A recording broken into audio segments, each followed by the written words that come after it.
I'm still angry. I'm not angry at the snow and the cold.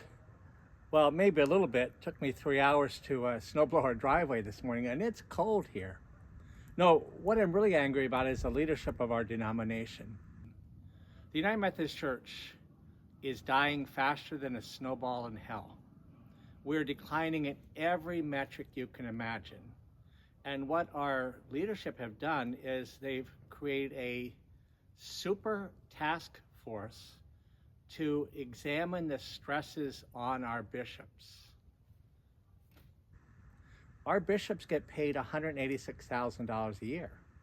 With housing, pension, health care, total cost for a bishop is almost $250,000 per conference. I know a bishop who recently bought a $100,000 sports car.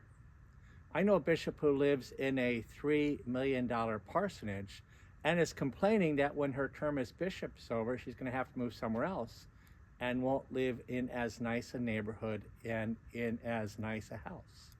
I know 3 retired bishops living in Florida who are living in gated communities. And one of them told me recently that he's happy to be in a gated community because he doesn't want to have to worry about the rift raft.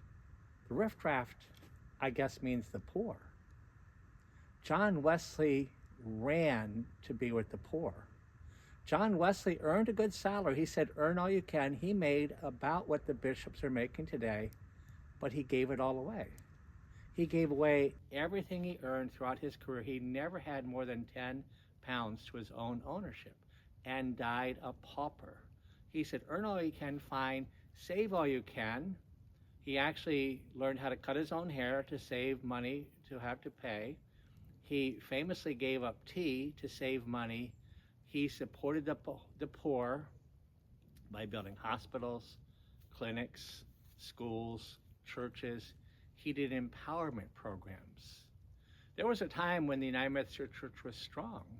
And I remember bishops like C. Dale White, who led a task force on in defense of creation against nuclear weapons. And my friend Bishop Ken Carter, who was on the task force that was titled Hope for the Children of Africa. Those were the times when the church was great, not when we were worried about the bishops. There's no doubt there's stress on the bishops. But I know pastors who are serving 2 churches, 3 churches, 4 churches, and none of this compares to the stress of a sub-Sahara orphaned child, a 10-year-old, living on the streets right now. For decades, we built and maintained orphanages in Mozambique. 3 years ago, we pivoted to an empowerment program where we help train and get individuals on their own. It's inexpensive. It's $100 a year for 3 years. It's effective with a 95% success rate. I had a bishop say he wasn't going to support this because it was colonialism. This is the furthest thing from colonialism you can get. It's empowering based on a model created by an African orphaned young woman. Jesus Christ, that was his name, Jesus Christ, got on his hands and knees to wash the feet of his disciples. He commanded us to do the same thing. Our bishops, our district superintendents, they should be on their hands and knees washing the feet of the pastors so that the pastors can be on their hands and knees washing the feet of their church members. And our church members, we should be running towards the poor, not away from the poor. When we start doing that, then we will be a great denomination again. As long as we're rearranging the chairs on the deck of the Titanic that's been hit by an iceberg, we will continue to fail. Grace, peace, mercy, and love.